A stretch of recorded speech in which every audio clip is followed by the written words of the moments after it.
In this episode of the RV Small Talk podcast, we're going to talk about how to handle and deal with extreme heat in your RV on your outings. Now, I know there's a lot of conventions out there. We're going to talk about some ways to make sure that you are set from the get-go, you have a great time, and you get back healthy and safe. So stick with us for this episode of the RV Small Talk podcast, where we talk about lightweight trailers, truck campers, and the people, places, and adventures that go right along with them.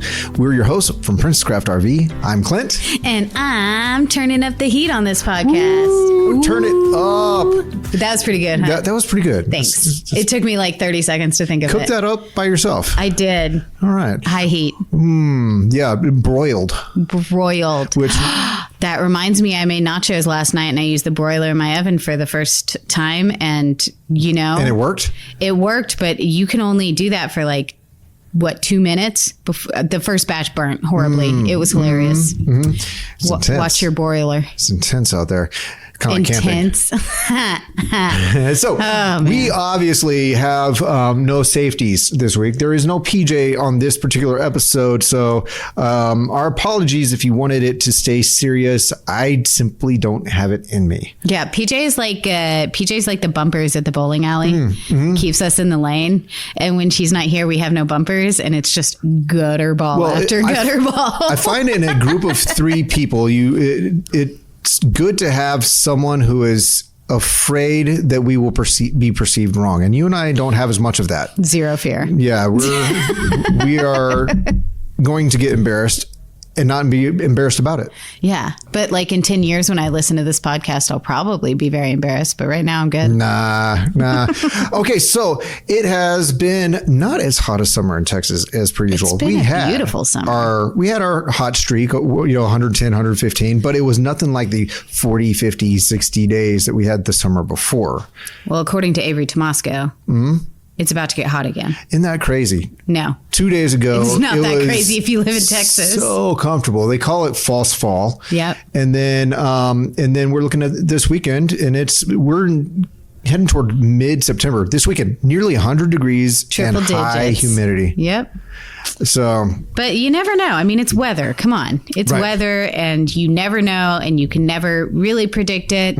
But for people who live in Texas and other, hot places, it's kind of like, oh, we don't go camping during these times because it's too hot or it's too cold. But I mean, the base of it is, if you live in Texas, you're missing out on a lot of camping time. Right. If you don't go camping when it's hot. This is my biggest complaint about Texas from the way my household operates, is summertime. It can be so unbearably hot that I'm not doing all those things I was dreaming of doing in summertime with my kids and family, because no one wants to go outside. It's actually dangerous. Yeah. And every time I get to do a summertime trip to Colorado or Oklahoma, Arkansas, those are typically where we have driven to. It's half the trip is driving. Yeah. Because we're taking our RV and whatnot. Getting out of the heat. Right. So there's that. I feel like it's frustrating that summertime, when you have some summer vacation for the kids and you also have some PTO maybe available, the heat is the drawback. That's the hard part. And like you said, it can be really dangerous to be outside in the heat or to camp in the heat. And if it's dangerous heat, then, use caution. But the need to not go camping because it is not what you would normally, spend your outside time. If it was that weather, man, go camping. We got tons of stuff here that will help you manage that heat coming from two born and raised Texans who love to camp. That's true. So my first thing, growing up in a hot area and still camping with, my family, tent camping, no less, in the summertime. I grew up in kind of quasi South Texas, and a little bit Gulf Coast and a little bit just hot.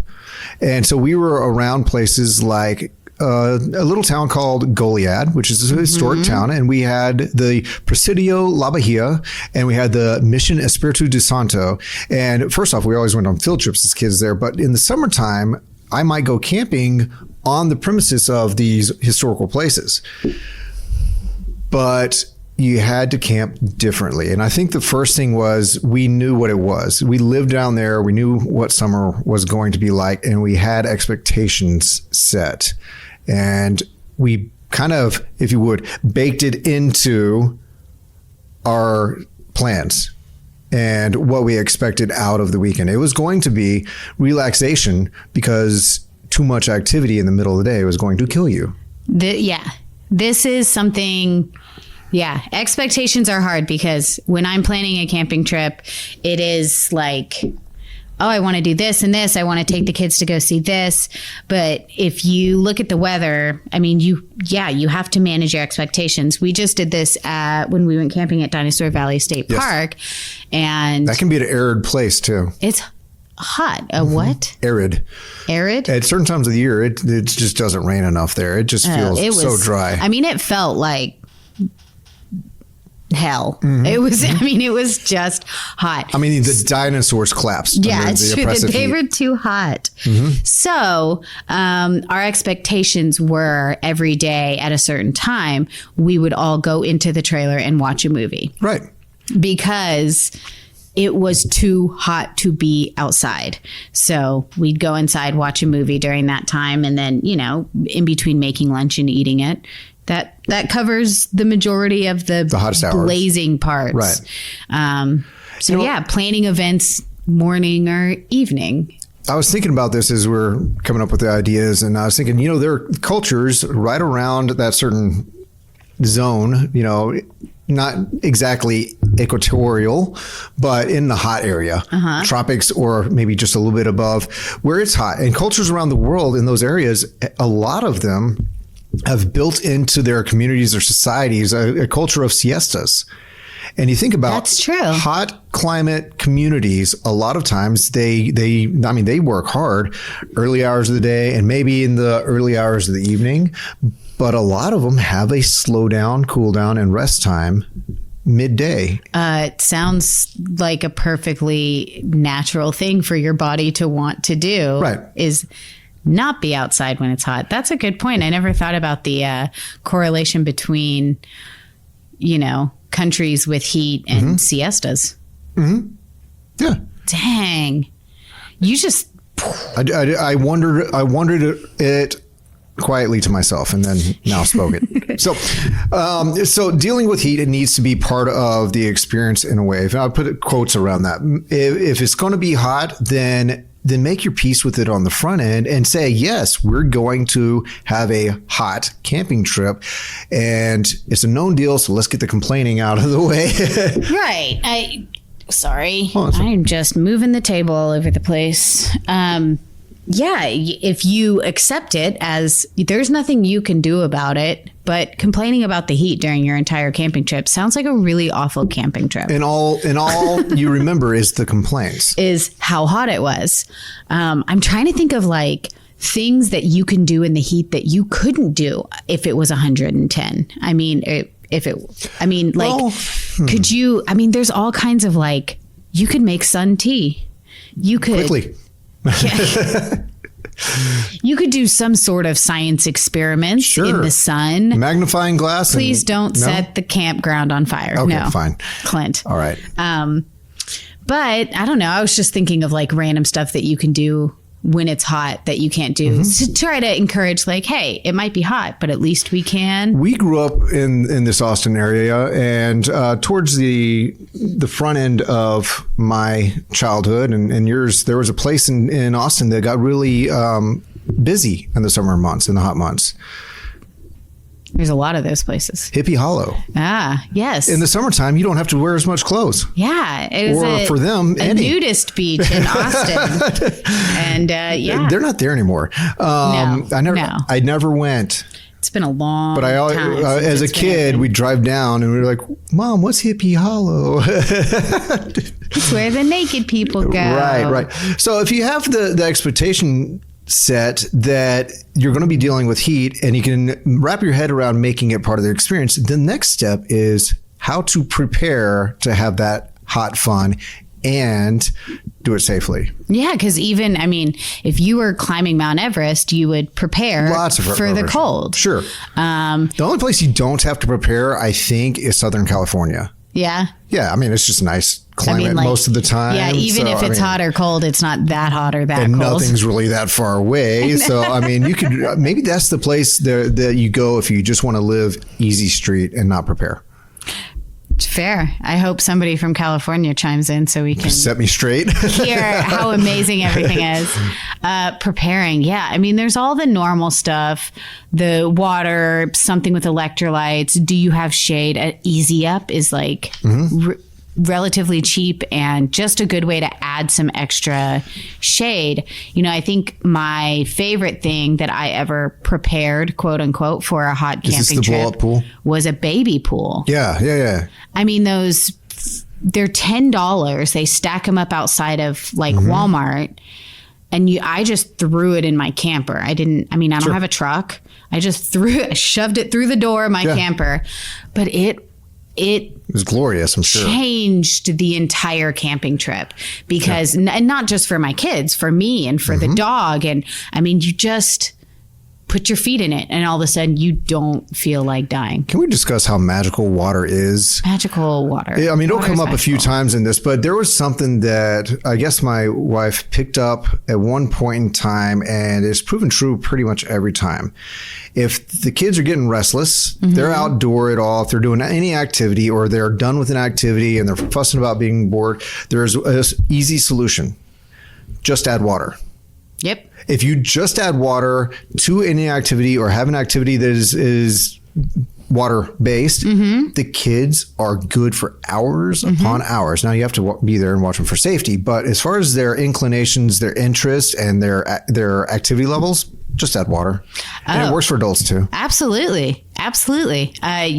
My kids jump on the trampoline, and then when they get bored, I just take the water hose and I spray them while they're jumping on the trampoline, and they think it's so fun. Get another hour out of that. And then you know what I do? I do the sprayer thing up and let it fall on me because I also have way more fun when you just put the sprinkler underneath the trampoline. If I had a sprinkler, but I just use I just gun them with the spray hose. Knock them down. So, what other things can you use to prepare? Well, I think that one thing, you're out there for other activities, but a lot of the summertime camping to me needs to be about relaxing and moving slow enough not to kill yourself. So I think about, what makes travel easy? Summertime hot trips need to be easy for me and my family. Easy meals. And maybe meals that don't require much heat for cooking. Not much standing over the fire. Yeah. So that's a good point. Just camping charcuterie boards, if I said that right. I don't know. Sandwiches. Right. Cereal bars. Tuna fish trail salad. mix. You name it. If it's easy and it doesn't add heat to your environment, summertime camping is where that's. And in Texas, chances are you're in a burn ban from May to October anyways. So you're going to be propane cooking. It's not going to be the same thing. Yeah. I mean, even cooking in your RV and your stove, I mean, like, I understand you're inside in the AC, but still just adding that heat when you're already hot, and it's just not a good choice. No. Along with that, something that's easy and quick and all that is, I like to keep in mind that your body is under stress in the heat. So clean meals. If you can have something that isn't too processed, maybe too sugary and things like that, something that's going to help your body to handle the environment.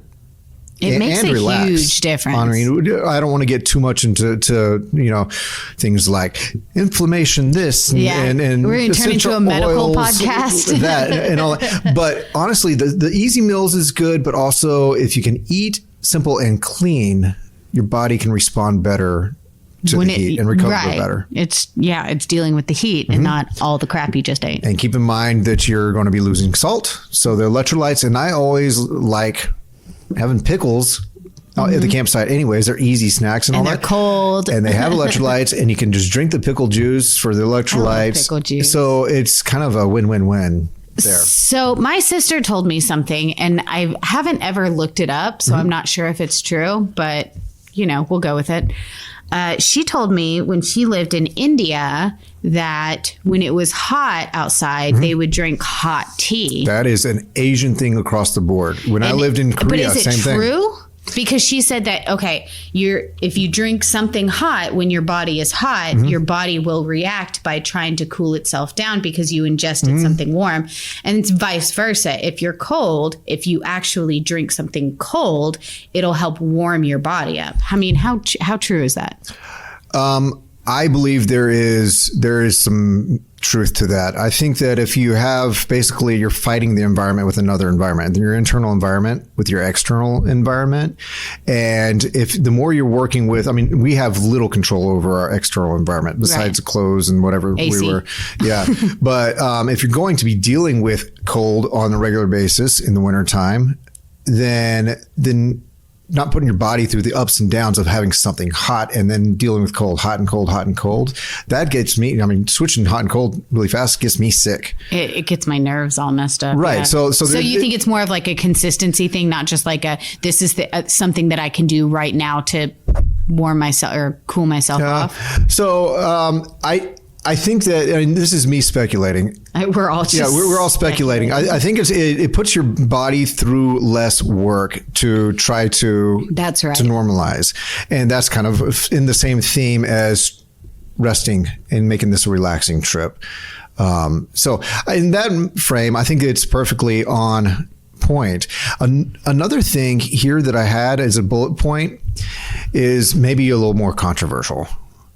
What? No alcohol? Yeah, reduce drinks and foods that are natural diuretics or diuresis. I'm not sure that I know spelled or said that correctly, but alcohol is one of those. So diuretics obviously make you lose water, and then the diuresis has its own way of making your body lose water or use water just to process the alcohol. And how many times is a cold beverage what we think of? I mean, it's been marketed to us like that, and we've grown up with it in our households and our families. If you do hot work or you're just relaxing, every sporting event, camping, I mean, we grew up with it. Right. But it's not necessarily working with our body. But it's not helping you cool down. Right. Even though, as it goes down your throat, cold bubbles, it feels so good. It's actually making you hotter in a couple different ways. Right. And it's not helping you get the water into your body or to retain the water that you need. And therein lies the danger part of hot camping. So, yeah. And then again, the appropriate activities for the environment. Back just add to water. the water, because you've mentioned this on a few podcasts. It's 100% right. If you can be near water. Now, you're not much of a beach camper. No, but even even when I camp near water, you still bring a baby pool, because then you don't have to. I mean, you can go to the water for your activities, but man, just having a pool of water at your campsite is an absolute game changer. One thing I've noticed about many water situations, maybe not so much the beach right up next to the water, but a lot of water situations, if it's a stream or lake, then shade is generally nearby, unless you're at high altitude. But another feature about water, whether it be beach, stream, or lake, is usually there's a better chance of a breeze. There's less trees because over the water. Open. Yeah, where it is, or maybe the mountain passes or what have you, are kind of funneling breezes through. So and we all know a breeze can make or break. For me, very much. Yeah. Now PJ hates moving air for some reason. I don't know. I don't understand that. I live for a nice breeze. She likes a breeze outside. She doesn't like when manufactured air is blowing directly at her. No fans for her. Yes. Not a fan. Yeah. I mean, okay. So we've prepped our mind. We have gathered the essential items and activities. But one giant factor in how comfortable you are camping in the heat is obviously going to be, what are you camping in? Yep. So let's talk about a few things that if you're shopping for an RV, you might want to look at, or if you have an RV, some things you can do to help it keep that darn heat out. So I'm going to, it's not even a bullet point on here, but let's just go ahead and talk about why it's so hard on people who have canvas pop-up campers in Texas or Arizona, New Mexico, Louisiana, the Gulf Coast. Because it's canvas. Right. It's very lossy, very leaky when it comes to air-conditioned air. Yeah, that's why canvas trailers do better in the north than they do in south. So well. And I love them. I love canvas trailers. But it's hot. Right. I don't have a canvas trailer. I do not love canvas trailers. Oh, I do. There's something about them. I have family members that come and camp with us in the fall and spring, and they've even ventured into some hotter situations with their pop-up canvas trailers. They are the epitome of feeling open and airy. You can usually feel so much headroom. But if windows all the way around, constantly uncomfortable. If there's a breeze, you're kind of okay. Yeah. But they're perfect in the fall, in the spring, and even in a Texas winter, they're perfect. But in those months that we were talking about in the summertime, when you have that vacation time, PTO time, the kids are off, and you should be hitting all these. It's just too much. Yeah. It's too much in the South. It's too much. Or the Southwest, or where we're talking about Moabs and all that. Mm-hmm. It's just too hot. So if you're looking at something, is there enough insulation? And this is one of my things with manufacturers. It is really hard to find out what their R value is, their insulation value is. It is very hard. I don't know that, and I don't know that it's so much that they're trying to hide it. It's that they are using so many different components on a mobile unit that has airflow around it at all times. And there's space considerations, weight considerations. There's so much going on that it is hard to say our floors have an R value of this reliably enough across a whole year of building units. Our walls have an R value of this. Our windows have an R value of this. Our roof. There's so many things involved in a mobile, movable space that it would be really hard to say something this one might be able to hold you to. Mm-hmm. Maybe too many variables. Yeah, from what I hear, like every time we talk about R values, it always comes back to like, that's not the number you're looking for. What you really need to know is just which materials they're using to get that insulation. Right. That's where the difference is. I do know a lot of people don't realize that. I mean, it's just like your walls. You need to worry about the insulation in your walls and your windows is what I hear most often, without people looking so much at the floor and especially the ceiling. Because a lot of campers, they're like, oh, we have great insulation in the walls. We have dual-sided this. But nobody ever thinks to ask, what about the ceiling? And most of the times, your ceiling is not going to be as insulated as your walls. Isn't that crazy? Yeah. And if the sun is usually not underneath us, but above us, then it really does matter. So if you're looking for an RV, maybe talk about the insulation on the roof. What's in there? How much of it? The windows are the other thing. Windows will that AC will just seep out in no time. That heat will creep in. Dual pane windows are always a step up. Yep. And I hate that aluminum foil bubble. Oh, the bubble wrap. Yeah. Things that people put on their windows. Yeah. It is ugly. It is stupid. I hate it. And oh my gosh, it works. It works. It works so well, guys. It's a radiant barrier of sorts. Yeah, get over the yucky factor because it works. And I was on the no way, Jose, ever. From an aesthetic. I'm just like, I mean, how much difference could it really make to look that ugly? Yeah. But yeah, it really makes a difference. And the thing is there, I mean, we know of 3 main types of windows that we see in our trailers here. So is there a window that is just really well insulated that they're all going to let the heat in, all of them. To a degree, yeah, but some are better. I think the acrylic windows are pretty great. They have dual pane windows. They have, a lot of them are looking really good because they have tinting, and some of them might have a higher value of tinting and all. The 2025 Tab 400s just came out with tinted windows, didn't they? Yeah. That is a cool upgrade for that little thing. We're talking about the insulation on the roof and all that. There are trailers that I've been in, and in direct sunlight, you can't put your hand against the wall. It burns. Because the insulation is not up to snuff, or the ceiling even. And you think, okay, well, just don't touch those. Well, those surfaces are flat, hot surfaces, and they're working against your air conditioner because they're a radiator. They're just fighting it. It's an old school radiator trying to fight your air conditioned air. It's not helpful. It's inefficient. And so the types of insulation that we oftentimes see, old school, they actually used to put in the batting that might settle over time. And that was pretty good. The standard construction residential insulation, they'd either have blow in or the batting that you roll in.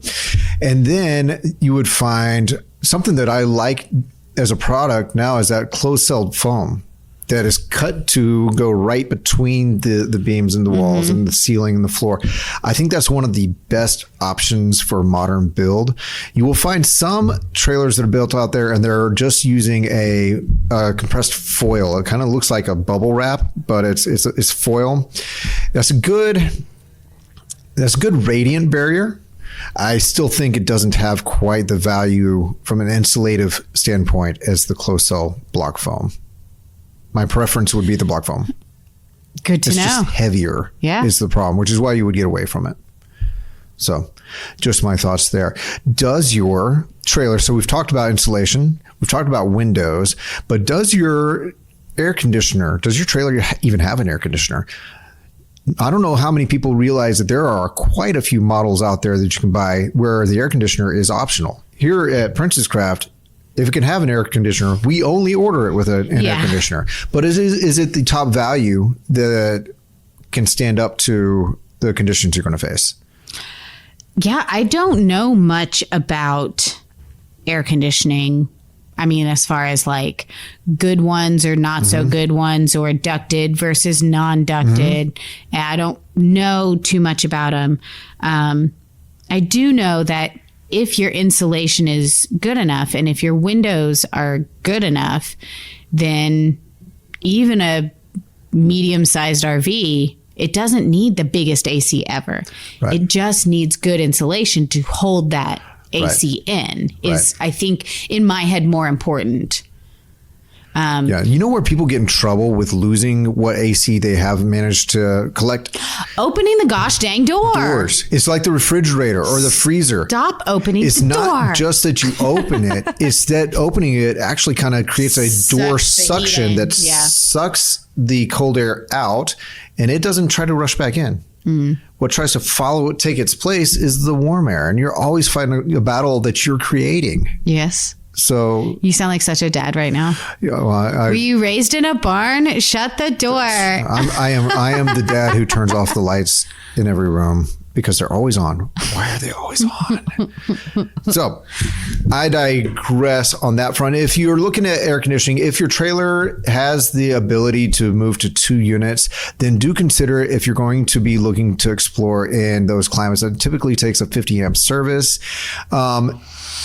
It's not hard for yourself or an RV service center to switch out an air conditioning unit. It's one of the easiest things to install a second one. Or if you have your trailer is perfect for the mountains. It has a 7 or 8K unit in it. And you're like, but we are going to camp a lot in the South. Maybe you need to move up to an 11 or 15K unit. It's not hard. They take the exact same wiring and they take the exact same hole that's already cut in the top or side of your RV. So there's the cost of purchasing a bigger battery unit and if you install it yourself, just the time and materials, or have someone install. I have seen service guys install them in typically under an hour if they have all the stuff they need. What do you think about like those Cody, our service, whatever he is now. Yeah, I don't know. But he has a rooftop tent and he has an EcoFlow. What is it called? EcoFlow? Does he have an EcoFlow? Airflow. There was a zero breeze and an eco flow. I think he has an eco flow. How? I mean, he says it works just fine for him. Is he lying? How in the world can a portable AC cool down a tent? Well, you think about it. His rooftop tent was it was about a king size. It was between queen and king size. It was one of those folding tents, and that air conditioner unit was dedicated to just blowing cool air into that one space and do it continuously. So I would venture to say it helped him to stay 10 to 15 at best degrees cooler than the ambient air outside of his tent in the space of about a king size bed. Which, if we're talking about at night, which is really when you're going to be in your rooftop tent, right? 10 degrees could be definitely the difference between sleeping and not. Right. There are places where it doesn't get out of the low 90s at nighttime. That's a dangerous place to camp. If it's only in the low 90s at the coolest part of the day or night, then you're in a dangerous place and prepare accordingly. But for many places, like where we are, it gets 115 degrees in the daytime. Yeah. But it might be mid to upper 80s at night. And if you can cool it down another 10 degrees, then you're in a good place. Yeah. I've just always, I don't really have any experience with portable ACs, and just growing up in Texas, I just always laughed at them. Like, like that would do anything. I think it really largely comes down to the space. That makes a lot of sense. And if you're willing to sleep in the nude. And if you want to go to Hippie Hollow. Yeah. So enough air conditioning. Airflow, we talk again, if you can have airflow, that can save you in the daytime. Open a window and then open a window on the other side. Use those fans and those vents. And then another thing that comes up is water holding capacity. Are you traveling with enough water? Because it's not just for keeping yourself hydrated, but cooling off. Yeah. So travel. Are you able to stick that spray hose up in the air and let it just rain down on you for a second? Right. I need that in my life. If you're in a situation where you're no longer sweating, you have already crossed the line and you are in a dangerous hydration situation, you probably need to look at next options, maybe help get out of there, something. But in a pinch, if you have yourself or someone in that situation and you have enough water in your trailer or on hand, then fake sweat, pour some water on yourself and let it evaporate. Yeah. And pour it on a towel. That's one of the most fantastic things you can do in the heat is to pour it on a towel and then you wave it around so it gets all cold. Yep. We used to do that. I feel like heat exhaustion is kind of like trying to drive your truck across the river during a flood.